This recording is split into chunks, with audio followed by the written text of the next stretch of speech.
Hello everyone and welcome back to another Raiders video. In this video, I'll be going over all the Raiders free agents, who they should re-sign, who I think they should let walk, how tough it'll be maybe to get some of these guys back. So let's get into the list. Of course, Derek Carr was, cut and signed by the Saints.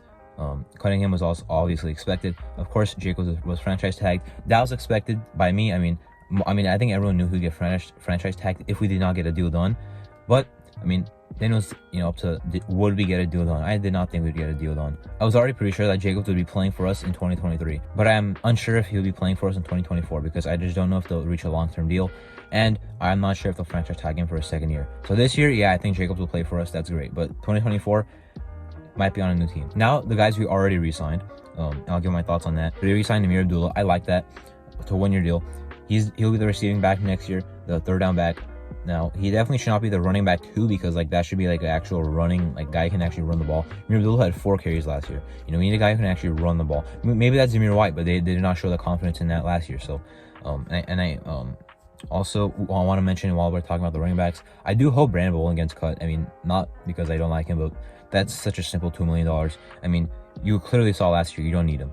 After week 4 or week 2, I think, actually, I think it was after week 5, after our bye week, Amir Abdullah took over the same Brandon Bolden role of receiving back on third downs and pass protection back, and he did better than Bolden anyway. We can save $2 million by cutting Bolden. I think we should do that. Next, they re-signed Nathan Moody.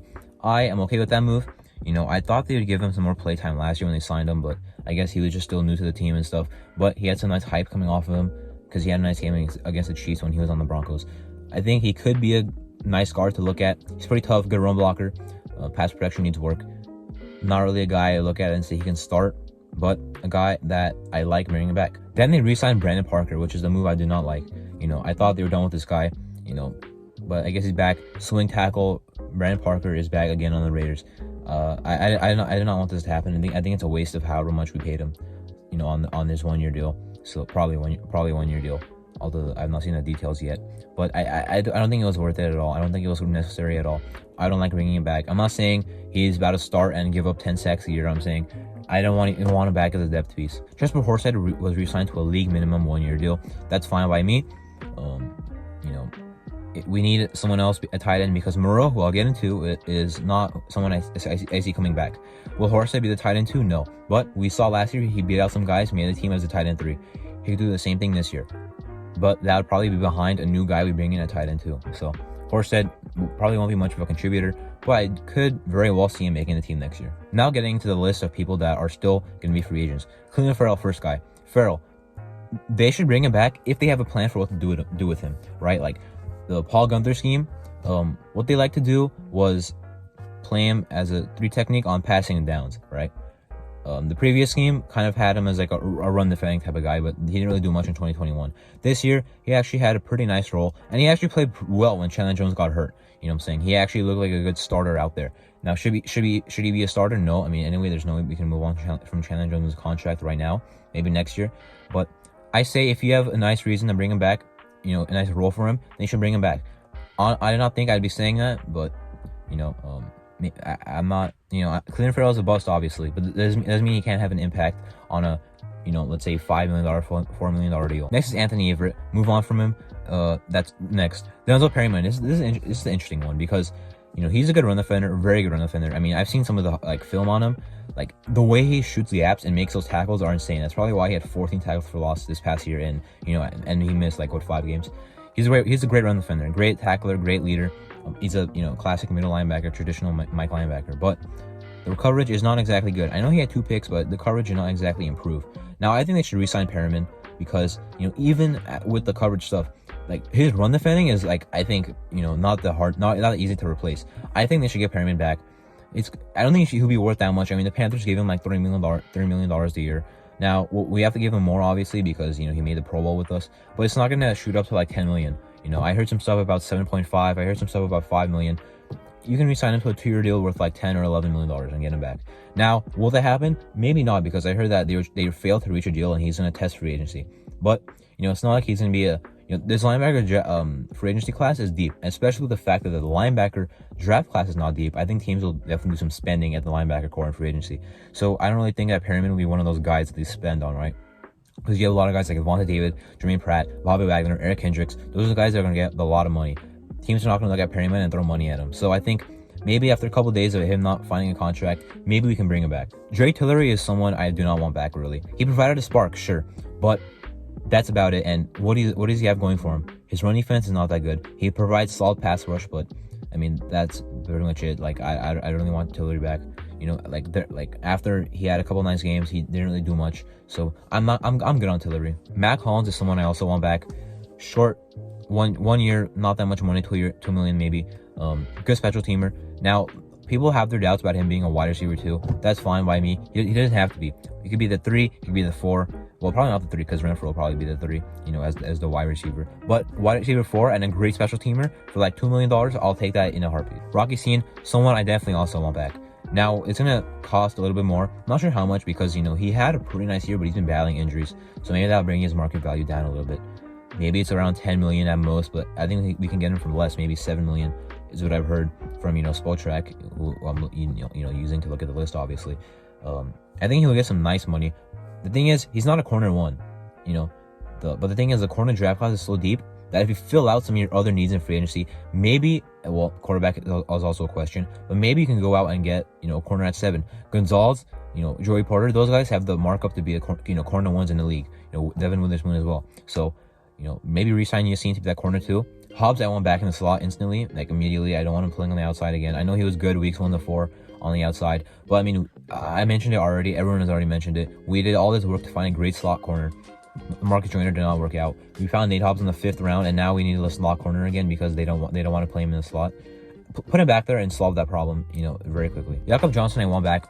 You know, pretty simple. He was good fullback, good run blocker, and definitely helped Jacobs out a lot. Keelan Cole, do not want him back. Thron Harmon, I do want him back. I know there was a lot of plays last year where he kind of just cleaned up the play and made a lot of tackles. I know he had 86 on the year.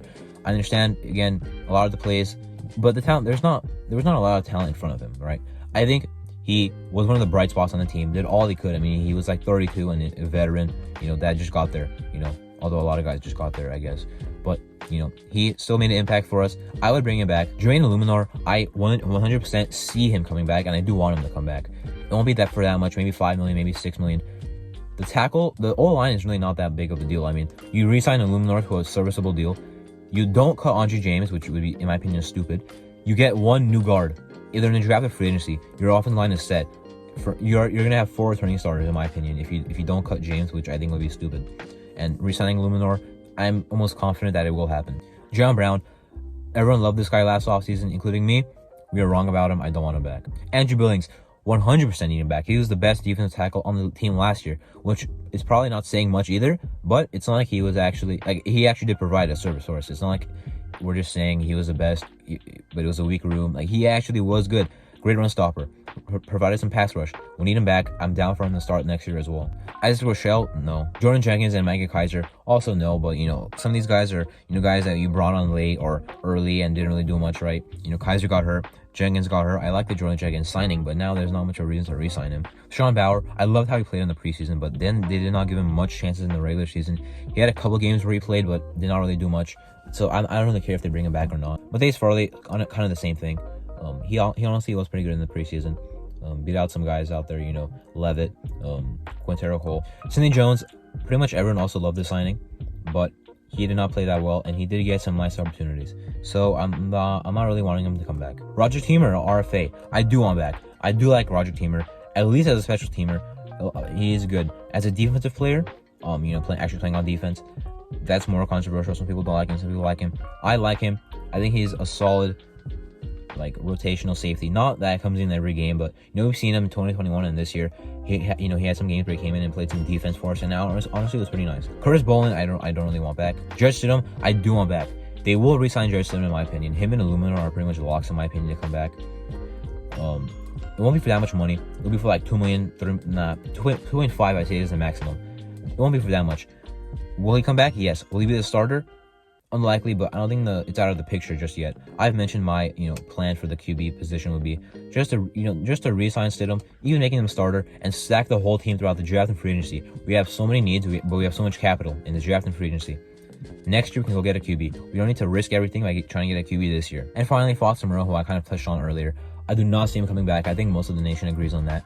You know, he was a nice tight end for us for a good amount of years, 4 years, but you know, I don't see it. You know, he had some games where he started and it looked pretty good, you know, in Waller's absence, but he had some games where he started and did not look that good. You know, was pretty ineffective. So I'm kind of good on resigning him. I think it would be too much to pay for a tight end too anyway. You know, the draft class is deep at tight end. Get someone like Zach Kuntz late, Tucker Kraft late, although pretty much the entire tight end draft class is stock just rose after the combine. You can still get someone solid in the 3rd or 4th round if you have to. And of course, also the Raiders restructured Max Crosby the morning I'm making this video, of $7.5 million. So nice extra money at $44 million now. So still some moves I think will be made. I do hope they cut Bolden for just a free, in my opinion, $2 million. Not free, but you know, he doesn't have much of an impact.